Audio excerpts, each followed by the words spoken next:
Imagine like you have an investor that invested with you. You have a great relationship that you build over a long period of time. You can't suddenly say, hey, my friend, the money that you gave me that I invested on your behalf, I'm just going to invest it into something else now. So I think you have to take everybody on board. The way that I try to approach this, I try to, without any biases, kind of observe what is happening in the world around me. I've been studying different countries that went to hyperinflation, civil wars, and all these different connections that you suddenly start to see with the currency and how a society starts to develop. And I am quite worried about how things are developing in the world, because the way that the fiat system works is it needs to, at some point, almost destroy itself. And in the face of monetary debasement, land grows in value as money is invested into land. But it's only relatively scarce, meaning new cities can be developed, new permits can allow for higher constructions, but Bitcoin is absolutely scarce. So as real estate benefits from inflation, Bitcoin does as well, but it does so by a factor of 1,000.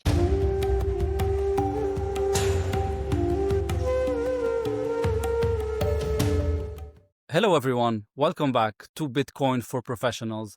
Our guest today is Leon Vankum. Hello, Leon, and welcome. Hey, thanks for having me. Thank you very much for taking the time. Very excited to be speaking to you today. One of your passions and fields of expertise is real estate, which is obviously one of the largest asset classes in the world, and very meaningful in the Middle East, North Africa region as well. So maybe could you start by telling our audience a little bit about yourself and your journey so far? Yes, I'd love to. So I'm the head of Bitcoin strategies at One West Developments. We are a German-based real estate development and investment company. I wrote my master thesis about Bitcoin while studying financial economics in 2015 at the Adam Smith Business School in Glasgow in the UK. And a little bit earlier, I discovered Bitcoin. And over the past 4 to 5 years, I've been combining my work in real estate development with Bitcoin.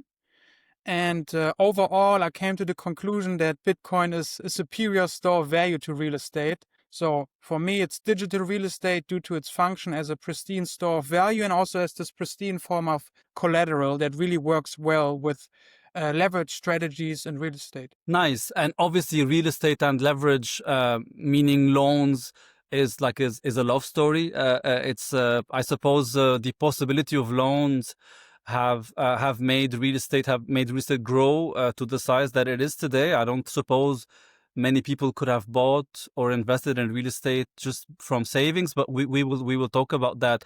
Can you just explain to us, or maybe tell us the story of how you discovered Bitcoin? What was your the first time maybe you heard about it, and how did you come to the conclusion that you just stated now? Yeah, maybe I tie it into the real estate development for everybody that's listening that's also active in real estate. So I grew up in the real estate development business. We've been constructing properties for as long as I can think. So I've always been interested in the in construction as a business line, but I've been aware of how real estate as a scarce store of value is being used in the face of fiat inflation to hedge against inflation, and then also the dynamic of using leverage to buy real estate. That's kind of the wiring of my brain. That's the way that I'm thinking. And then I was studying and I was seeing a friend of mine. I was standing behind a friend and he was using Bitcoin to buy something online. And then I just asked him, what did you just do there? And he explained to me, look, I'm using Bitcoin. It's a Chinese internet currency. And I was like, okay. And I just accepted that as being true. And I was looking anyway for a way to use money online without going through regular bank accounts, because at that time I was interested in the Austrian School of Economics. And I learned that money is something that does not come into existence because the government decides so. It's something that exists because there's a natural need to trade and to also store value over time and space. So as I got deeper into the school of the Austrians, and as I learned more about Bitcoin, then in 2015, I studied financial economics and I decided to write my master thesis about Bitcoin. And I really looked at Bitcoin as a medium of exchange and as a network to transact. And at the time, I was looking at the remittance market in Northern Africa and Sub-Saharan Africa and Indonesia. And I just saw there's a large opportunity to compete with Western Union on fees. For example, you use a local currency and use Bitcoin only as a transaction medium to transfer that currency into another jurisdiction without having to pay like 80% with Western Union. So I started to look at Bitcoin as a network to transact value. And then I started to get into the construction business of the family, and I started to be on construction sites. And as I worked in the constructing business over 4 years, we developed around 50,000 square meters. So I had the chance to dive really deep into, a very like a growing real estate business. But while doing that, I came to the conclusion that we were only able to construct that many properties because interest rates were so low. So the cost of capital was very low. There was a lot of liquidity in the market, a lot of demand for real estate, and that made the real estate business worthwhile and created demand for the properties that we were building.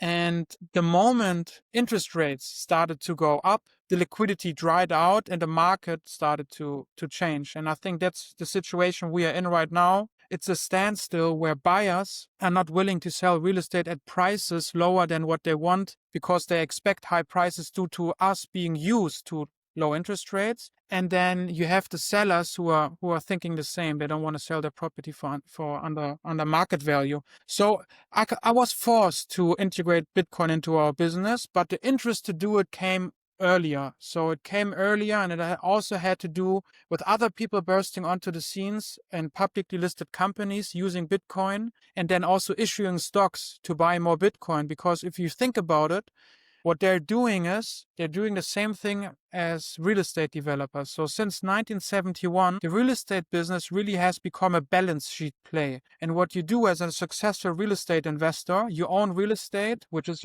the asset on the asset side of your balance sheet. And then you leverage that balance sheet into acquiring more assets that are scarce and that grow in value due to the inflation that exists in the fiat system. So this dynamic is the same dynamic that, for example, strategy is working with. So they're also working with their balance sheet. So all these developments really help me to understand that Bitcoin is a superior form of collateral than real estate. And real estate has not only become so successful or adopted as a store of value because it's great money, it has become adopted as a store of value because it works as collateral in the face of fiat inflation. And I think that really helped me to understand the potential of Bitcoin, because I am still very much of the firm belief that over time, Bitcoin will become the world reserve currency and the monetary standard, and will also be used either directly in day-to-day trade, or there will be currencies tied to Bitcoin and then used in day-to-day trade. But at this time, as Bitcoin is monetizing, the opportunity cost of spending Bitcoin is quite big, right? Because you'd rather spend a currency that loses value and hold on to Bitcoin. So that dynamic means that people will hoard Bitcoin and they will use it as collateral to then spend fiat money. And when I say Bitcoin is digital real estate, that's basically what I mean. I mean that Bitcoin can become what real estate was in the global financial system from 1971 until today, which is the bedrock of the global financial system, together with bonds, with US treasuries mainly. So real estate can become priced back to its utility value, meaning real estate won't go away. And we can talk about how the real estate business will change and how I believe you should integrate Bitcoin to survive. But the thesis is what real estate was until today, the bedrock of the global financial system, that is the role that Bitcoin is going to take. Wow, you have said so many things. You have touched upon, definitely many things I wanted to ask you about, and I will, because there's a lot to unpack in here. If I go back to your thesis, so you said you wrote a thesis in 2015, and you were already interested in Austrian economics, which is what made you maybe more curious to know more about Bitcoin. I find that many people, myself included, I had no idea about Austrian economics until I became curious about Bitcoin. And then obviously there's a lot of people talking about Austrian economics, and that was a great rabbit hole to dive into. Can you maybe tell us about what was your thesis about, and how it was received by your professors, and what did it help you learn about Bitcoin specifically? Yeah, sure. So actually it was interesting because the reason for me to write a thesis was twofold. Number one, I wanted to learn more about Bitcoin. And number two, a family friend of ours who was in venture capital, he sent me a website that was the Ethereum website. So at the time, Ethereum was doing an ICO. And he knew I was interested in Bitcoin. And then he told me you should also look at Ethereum because this guy, Vitalik, he's right now in Switzerland and he's talking to a bunch of people that I know and he's raising money for a world computer. So I was looking into it and I was thinking, okay, what's a world computer? And then I was thinking, do we need a world computer if we already have the internet and then Bitcoin as a protocol on top of it? Isn't that already like what the world kind of needs as a form of communication, as a digital form of exchanging value?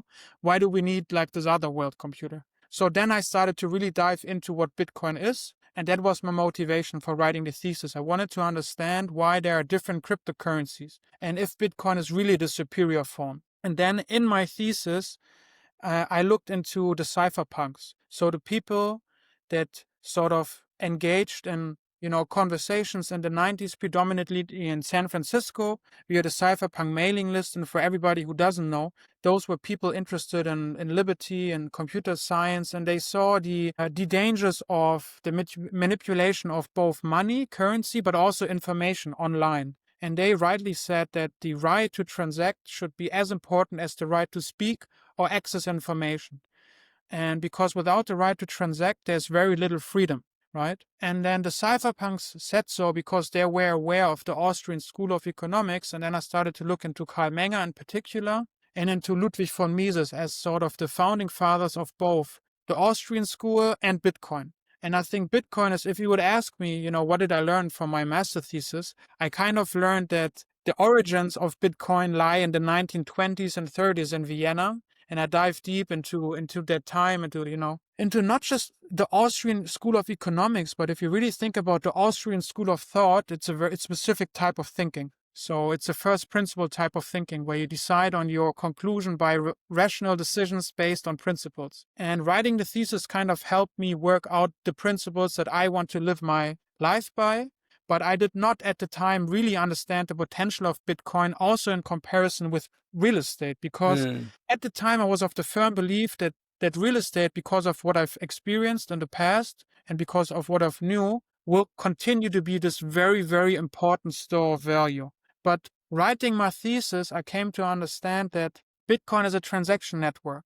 And being a transaction network means it is very easy to exchange Bitcoin without asking a third party for permission. And money, yes, money needs to be a good store of value because people won't use it in trade. But if we need to ask for permission to use our money, it by definition is not good money, right? So that is something that I learned by studying both the cypherpunks and the Austrian school, that a good store of value, by definition, should also be permissionless, because if it's not permissionless, it can be captured and then it can be manipulated. It can be debased, for example, because the debasement of currency is something that has existed for thousands of years. In ancient Sumer, you already have clay tablets and contracts that show that kings sometimes had to forgive debts because interest rates were too high. And then also in different religions, we also learned that it's unmoral to ask for high interest rates and sometimes interest rates all together. But I think it's important to think about money and also about storing value and building wealth like that, because real estate has been a great way within the existing system to build wealth due to, as you said, the leverage. And also in some jurisdictions, you have significant tax advantages that exist around real estate. But Bitcoin can be accessed and used without the permission of anyone. And that in itself, also in the face of the geopolitical conflicts that we are going through, that, by the way, go hand in hand with a high rate of inflation, because a high rate of inflation leads to two things. Number one, people become scared of the future, so they kind of get into a survival mode and they act from a place of wanting to survive, which can lead to irrational behavior. And as the local markets dry out, people usually go into conflict with others also has happened for long periods of time, and real estate can be destroyed easily. So in Latin, and that also means in German and in Spanish and France and in Italian, um, real estate means to be immobile. Immobilia is the German word, and that literally means to be immobile. So I think it's important to have geopolitical arbitrage in the way that you build wealth. So it doesn't mean that because Bitcoin is the superior store of value to real estate, that you have to stop being involved in real estate. It just means that you need to be aware of the paradigm shift that is happening and act accordingly by using Bitcoin, buying Bitcoin, learning how to custody it, learning how to send it. And then the next step, if you have a large business, I think it's important to integrate Bitcoin in the existing business structures. I love the open mind. Obviously, this is what it takes in order to understand everything, and in order to have an open attitude, to understand paradigm shifts. I love what you said also, that Bitcoin originated for you in the 1920s. And it made me think of, this timeline of Bitcoin. People think that some people think that Bitcoin was just created, in 16 years ago, kind of not out of nowhere, but just was invented. Whereas Bitcoin for me is the culmination of so many school of thoughts and also technological advancement, whether it's cryptography, e-cash, the internet, obviously. So and your point about real estate being called, how do you pronounce again in German? Immobilia. Oh, it's pretty close. In French is immobilier. Yep. As you said, it's Latin based. So I suppose people who have never lived in a conflict, or have always been in a, let's say, so-called quiet, calm, peaceful country, have never experienced or have never even seen that sometimes, sadly, you have to pack up and go, and what do you do with your house? I'm from Lebanon, so I have lived during a civil war. Thankfully, we did not have to leave our home, except maybe temporarily. But so many people I know, they had their homes destroyed. They had to rebuild.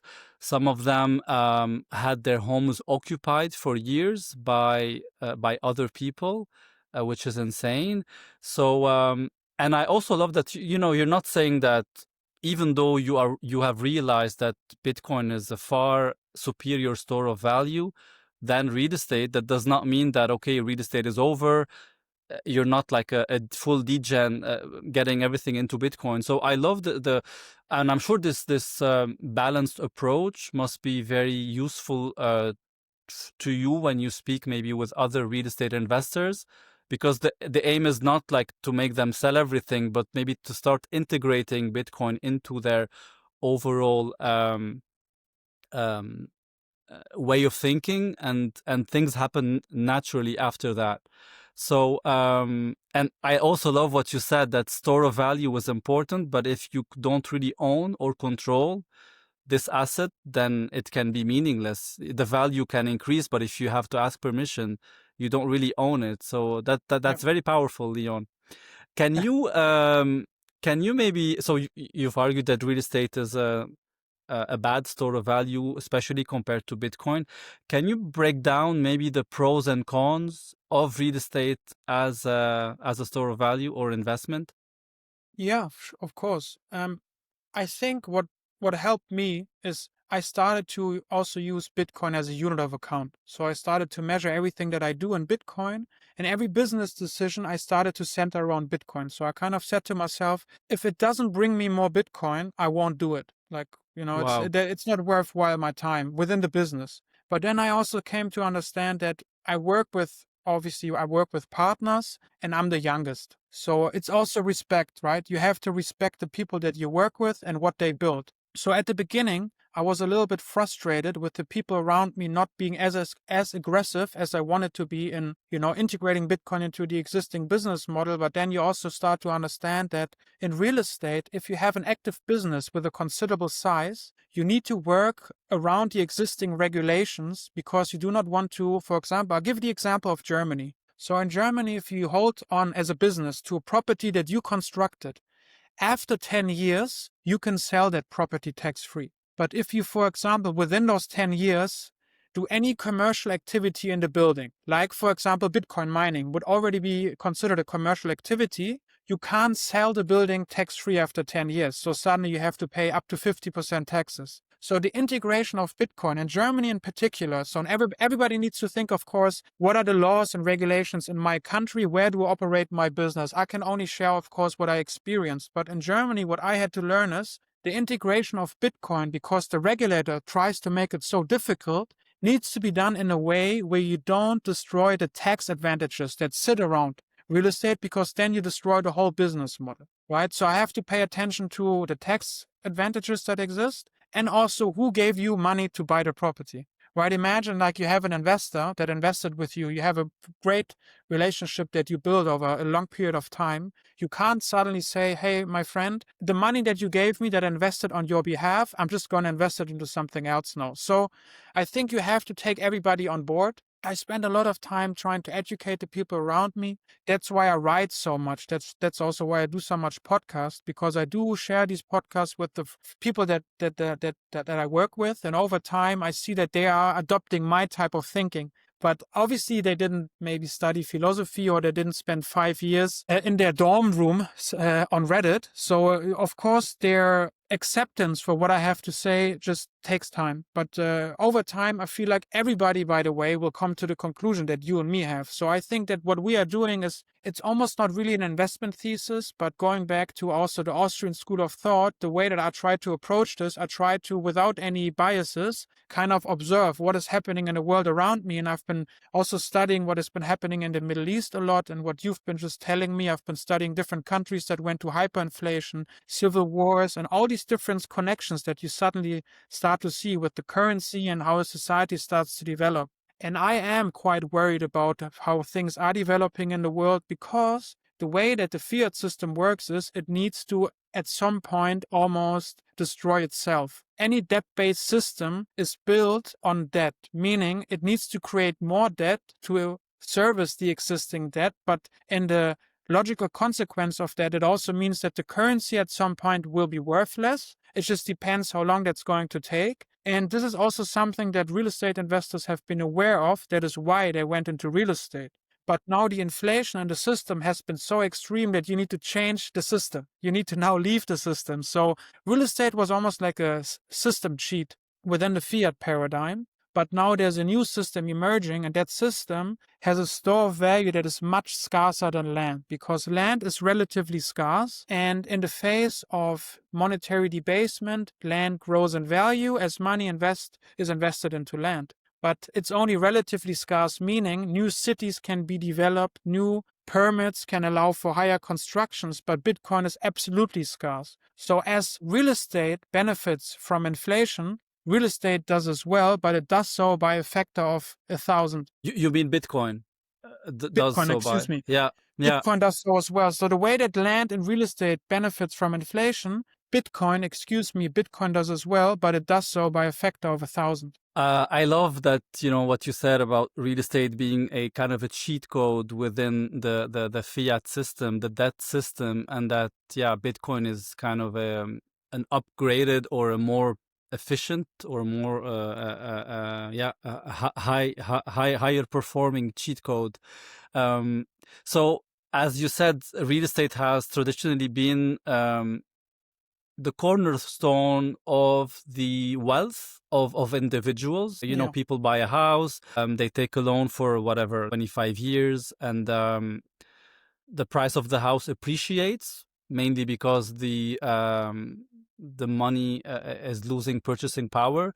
So, and then they can maybe refinance and get more money and buy another house, or just see their net worth increase. And it's usually people who buy homes, especially in the West, they use it as kind of for retirement, because then they sell it when they retire, and then they have the money to enjoy whatever healthy years they have of their life. How do you see, but Bitcoin obviously is going to disrupt it gradually, then suddenly. Can you maybe give us an idea how much capital you think is going to flow from real estate to Bitcoin in the coming years and decades? I have in mind, the Jesse Myers global asset landscape, where real estate is about estimated maybe about $350 trillion relative to 1,000 trillion. So maybe 35-40% of global asset value. How do you see, how much capital could you expect moving from real estate into Bitcoin? Yeah, just I'll ask your question, answer your question shortly. I just want to make a comment because it's not totally irrational, of course, that we use land and real estate to store our value, because for thousands of years and hundreds of years in different cultures, land is always the backbone of, family structure and also power and agricultural capacity. So wealth and land was always tied together. But it was more about the agricultural capacity of land rather than it being used as money. So money and the monetary function being fulfilled by real estate, that is a historical abnormality. And I think it's just important to understand, because I'm not saying, don't own a house if you want to have a home for your family. What I'm saying is, if you want to be a successful investor, you just kind of have to see where times are moving. And in real estate, build a large monetary premium. And I think there are different estimations, but you could look at the money that sits in real estate. We say it's above 300 trillion, right? Let's say 350 trillion, something along those lines. How much of that money sits in real estate because it has utility value? I'd say very little. And you can look at the price of an average home in the US today and, 50, 60, 70 years ago. So today, the average price of a home is about $500,000. And in the 1940s, it was around $5,000. And that increase from $5,000 to $500,000 did not happen because there's so much more demand for the house. It happened because the dollar has been debased so rapidly that the rate of monetary debasement led to real estate to grow in the same trend line as the rate of inflation.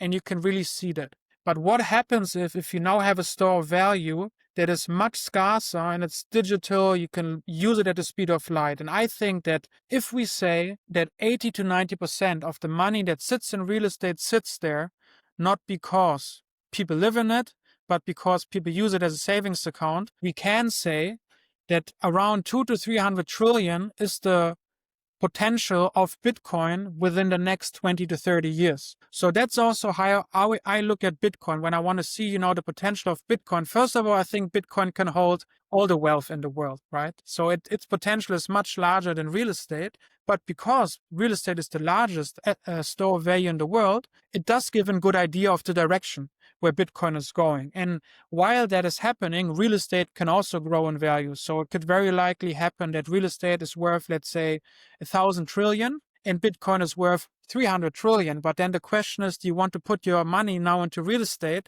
that's going to maybe do 2 to 3x from here until 2050? Or do you want to put your money into Bitcoin, which can do, let's say, 100x? And I think, that's what I would suggest. What I would do personally is obviously to do that, to put my money into Bitcoin to do 100x and participate in the monetization of digital real estate. I only wish for to be granted enough years, time, and health so I can witness, because this is going to happen. No one really has a timeline for this, 5, 10, 20, whatever, 30 years. And I just hope to be around so I can see it happening. Extremely exciting. So you've said that you kind of combine in your current business and you encourage real estate developers to integrate Bitcoin into their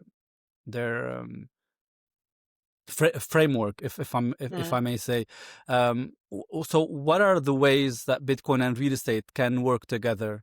Whether it's maybe if you can maybe generalize residential, commercial, developer, or even like like just a family buying, investing in real estate.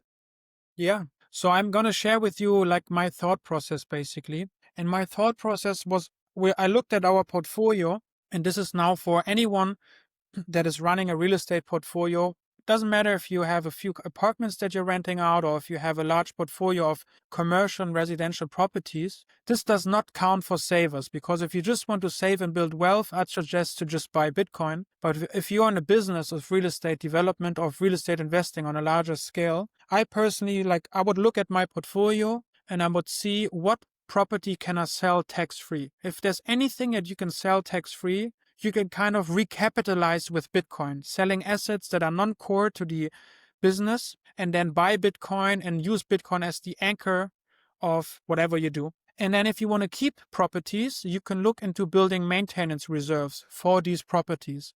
So we took about 10% of the rental income of some of our properties, and on a quarterly basis, we convert that into Bitcoin. And now over the past 3 years, because we started in a bear market, this has worked very, very well. And before, we always had issues with building maintenance reserves because the inflation also means that maintaining properties becomes more expensive over time with increasing cost for labor and materials. So now we have a capital base, which is Bitcoin, with every property that kind of helps us to weather these inflationary pressures that we are kind of experiencing. And then number two, it's worthwhile considering refinancing properties. So if you don't want to sell a property and you want to keep it and you've already built maintenance reserves, the next step is to kind of leverage the illiquid capital that sits in the property and leverage it out into Bitcoin by taking out a loan against the property, using the property as collateral, then using the rental income to service the debt and hold on to the Bitcoin that you buy over time. And the important thing here is to pay attention to interest rates. So there's interest rate sensitivity in real estate. If you built and constructed real estate, let's say in 2011, and you had a loan at 1%, refinancing it now at 5-6% can be dangerous in case the rental income is not enough to service the debt, right? But I think personally that's a great way to leverage the illiquid capital out of the property into Bitcoin. And then the next phase is, and this is something that I've been talking about quite a bit, but unfortunately no bank has provided a service yet. Because what I'm wishing is that a bank that now finances a real estate developer, let's say the real estate developer needs 10 million for a project, the bank could say, we'll give you 10 million for the real estate development project with an interest rate that is based on our knowledge on real estate. But we'll also extend another million in Bitcoin. You might have higher interest rates on that loan, but we want you to also use Bitcoin and merge it into the property structure because it serves as a hedge, not just against the monetary premium that sits in real estate flowing into Bitcoin, but it also serves as a hedge for the bank in case the borrower defaults on the loan. Because in case the borrower defaults on the real estate loan, the bank still has access to the Bitcoin, which kind of act as an insurance against borrower default. So this actually goes for every type of loan. It doesn't matter if you construct a property or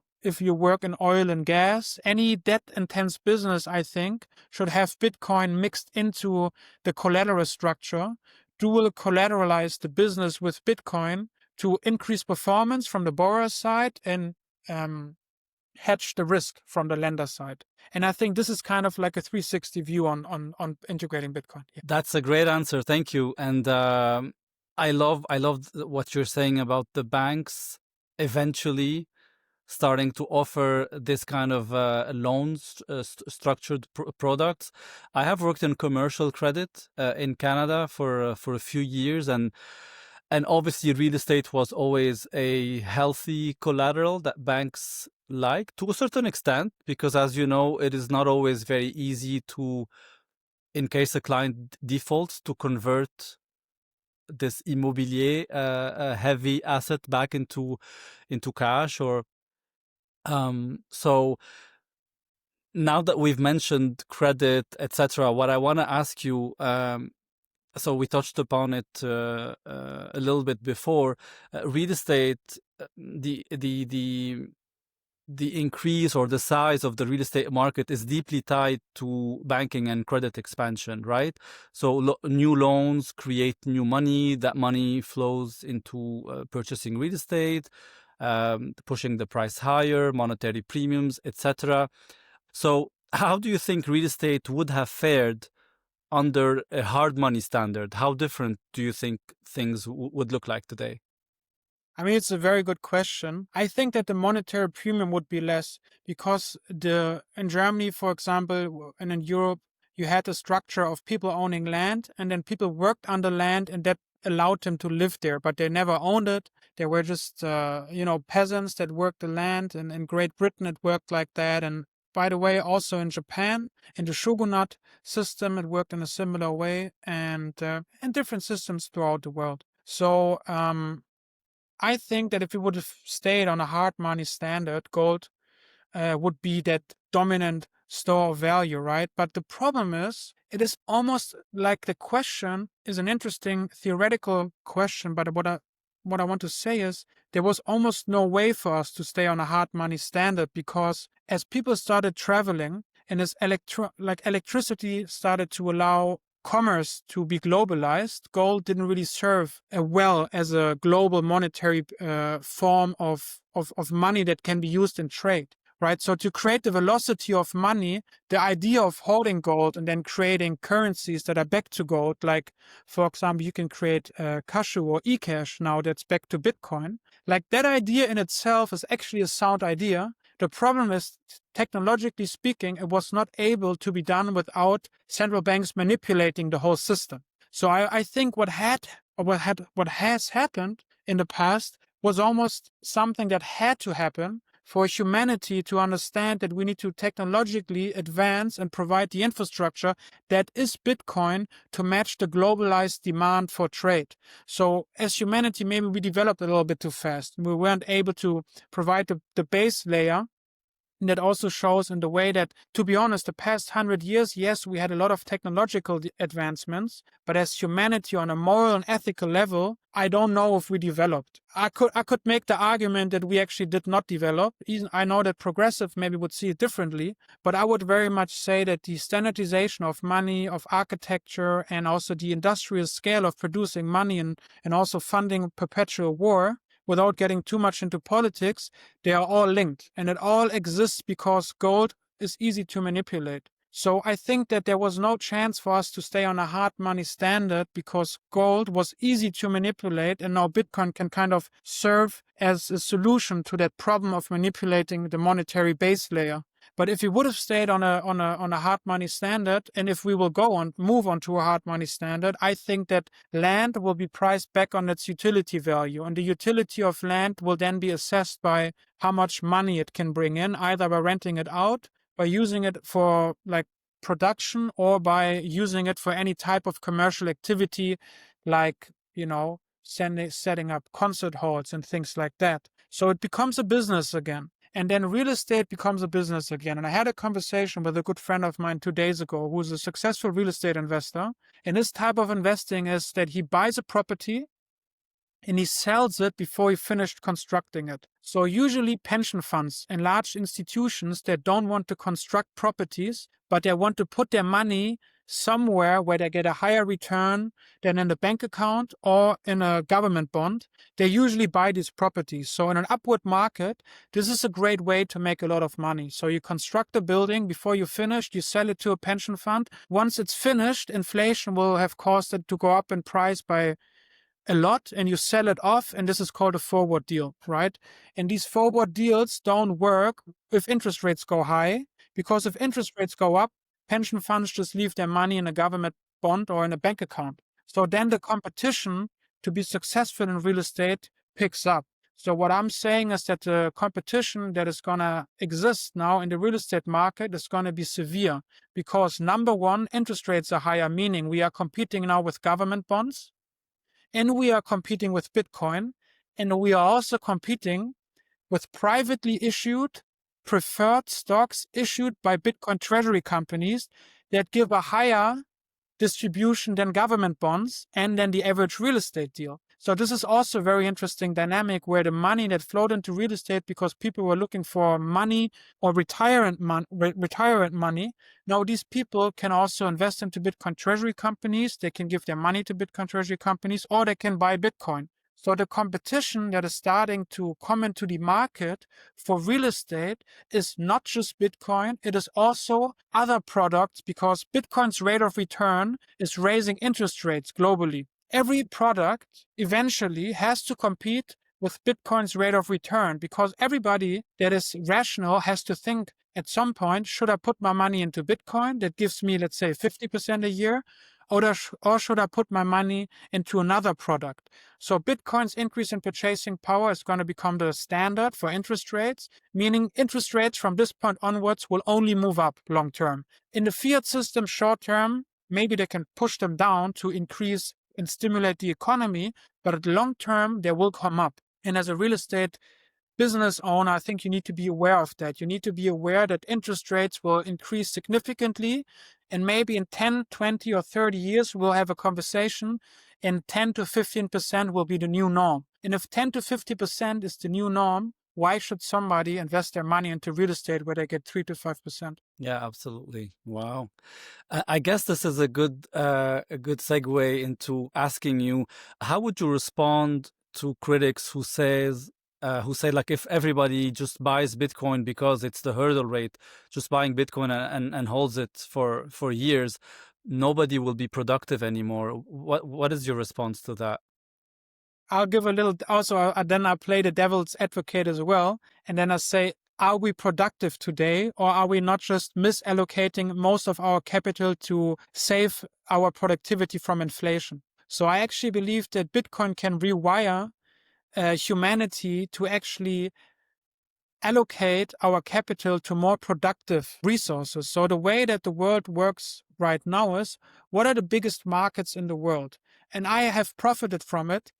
So I'm not criticizing it because I think, you are a bad actor if you're in real estate. I'm just arguing here from first principles. And it is true that most of the money in the world today flows into the government or into the real estate sector. Then I ask myself, how productive is that? So if people would hold on to Bitcoin, they wouldn't fund the government and they wouldn't fund the real estate sector as much, but maybe they would be able to fund the education of their children. Maybe they wouldn't have to be worried about leaving their country because of war or because of another reason. And I think then productivity will be redefined and will be way more productive. It's almost like holding Bitcoin makes you more productive. And I can also talk about myself and the people that I know that hold on to Bitcoin. Some of them that I know, they don't work their regular jobs anymore, but now suddenly they do something they really, really love. And they do it with great passion. They are way more productive than before. Yeah, I mean, I love that you're painting a very positive picture, and obviously there's lots of a free market thoughts in all of these subjects that we are discussing. And you've said something earlier about when we were talking about real estate, rates of return, etc., and treasury companies. So, and I've heard you said something interesting about it. I want to ask you this question for our audience. Obviously, Bitcoin in the past 16 years only that it's been around has followed 4-year cycles linked to the halving events, which is the event where the emission of new Bitcoin is divided by 2 every approximately 4 years.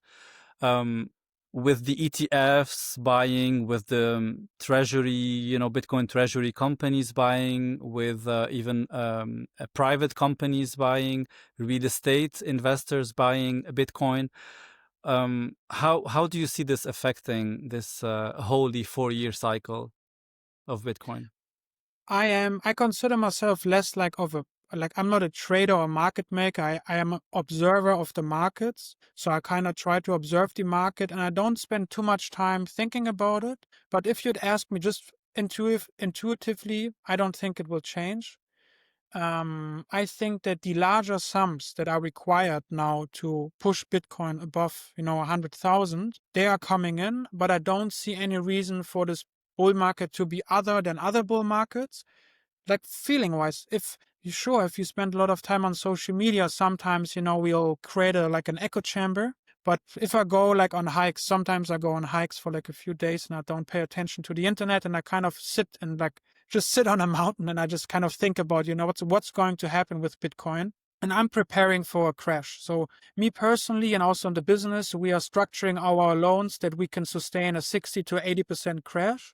And everything that happens outside of that is like kind of outside of my power. I don't try to control it. I try to just stack Bitcoin all the time. We just bought 2 days ago. I use Bitcoin, quite frequently, with people that ask me to be paid in Bitcoin, or going to conferences, buying my coffee in Bitcoin, and things along those lines. So I try to integrate Bitcoin into my life, and I don't really try to time the market, to be honest with you, because from the real estate world, is something I was used to. I spend a lot of time worrying about interest rates, not just the interest rates in the US, also the interest rates in Europe, the interest rates in Switzerland, then in Great Britain. And I spend so much time thinking about these price factors that I really like, that I don't have to think about that with Bitcoin. Nice. And yeah, obviously we all need to be able to be within our own mind, our own head, and think, analyze things, not just adopting other people's opinions, even though it's also a way to learn and to challenge yourself. Leon, you think long term, huh? You often talk about that, but can you imagine a future where each building has a solar panel system on the roof and a Bitcoin miner in the basement, to maybe create wealth and also heat the building? I hope so. We're working on it. So we're working with a Swiss company called Riot, and they are providing the infrastructure and the systems to be connected to residential real estate properties that help basically feed in heat through Bitcoin mining. So they're using the heat that's being generated through Bitcoin mining to feed that excess heat into the building, power the building, and then you save on energy costs. Your energy costs come down to almost zero, which is great, considering that energy costs have really skyrocketed here in Europe since the beginning of the conflict. And other parts of the world, in the Middle East, where you have abundant sunlight, I think that would be, you guys really have the best sort of framework to use Bitcoin mining. Problem is that the regulator is very, very tough on it. So they're making it very, very difficult, because they don't like decentralized energy networks, because decentralized energy networks mean less control. And the energy network right now, they are being centralized. And Bitcoin is obviously a way to work against that, but it's why they're making it quite difficult to integrate Bitcoin, also through these different like tax regulations and so forth. But long term, I find great interest in that. Yeah. Can you share? Obviously, Bitcoin builds wealth, and it's amazing on so many levels. But losing your Bitcoin can be extremely painful. Can you share maybe your views about Bitcoin custody, and how do you make sure that your personal Bitcoin and the Bitcoin that you buy within your business projects remain safe? Yeah, unfortunately, I'm a good person to talk on that, because I've lost a lot of Bitcoin. I lost basically because you asked me, when did you get into Bitcoin and so forth, and I don't have any Bitcoin left of when I started, because I lost it all. I was very reckless with using it. Sometimes I was using third-party websites because I thought it's like play money, like a game on the internet. I wasn't really thinking about it long term. That came much later. So now I'm thinking about it differently. I'm thinking about it very differently, and I think that both on a personal level and on the company level, you want to save Bitcoin in a multi-custodial way, most likely. And I believe that custodial solutions for companies that are multi-custody, like on-ramp, they work very well, because they also give you geopolitical arbitrage, and you are not an attack factor. So if you work in a company, I think you want to make sure that you're not an attack factor. So in our company, nobody has access to the Bitcoin, of course. It is all done through third parties and multi custody, so that we give up on the responsibility, and we don't create attack factors for us. On the personal level, of course, if you want to make sure also that you could have the geopolitical arbitrage, there are ways to create multi-signature wallets in different countries, right? So you can look into that. You can think about it yourself of how you want to structure it. But I do want to stress that it is very, very important to both be able to secure your Bitcoin, and also the next step long term, running a node and connecting with the network, and also understanding the rules of the network has also been helpful to me. Nice. Um, Moving on to one of your personal projects, you have mentioned many times that you have been working on a book tentatively called The Digital Real Estate. Yeah, Can you tell us more about what is it about and what maybe do you hope that your readers can take away from it? sure. I keep pushing it because I gain deeper insights, and it's like right now it's around 300 pages, and the book is a hands-on book of explaining how to master the shift from physical to digital real estate. So it is catered towards real estate developers mostly, but really anyone who is interested to understand how Bitcoin is going to supplant real estate as the global bedrock of the financial system, and how that's going to affect the way that we live and invest. And I'm taking the reader through a journey where the first chapter of the book is on the investment thesis of Bitcoin being digital real estate. The second part of the book, which is the largest, is a hands-on book of how to integrate Bitcoin into real estate development, real estate investing, and asset management. And then the third part of the book, which I'm writing right now, is on the socio-economic effects of the monetization of Bitcoin on the world. Nice. Do you have a potentially a date for when it could be released? It's going to be with Bitcoin Magazine, so that's going to be for sure. And it's going to be in Q1 or Q2 of next year. Nice. Well, we are all looking forward to it, and good luck. I know how hard it can be when you want to create something. You're always changing or you're always adding things. It's hard to kind of put a stop. Okay, this is done. It's over, because usually it's never over.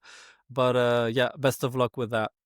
Thank you. Leon, you have studied philosophy and ethics before economics. How Mhm. does this shape your perspective on not just on money and value, but on ethics and values in general? Of course, it's not you always get like caught up in identity politics, because when you like learn how the Austrians thought, they developed a line of thinking where you look into like what they call praxeology, the study of human action, what is today known as sociology. And Karl Menger, the founding father of the Austrian School of Economics, he came up with the term sociology, but then the socialists kind of captured the term and they changed it. So he came then up with praxeology, and it's just a study of human action and human behavior. So I personally try to just analyze what is happening in the world based on first principles.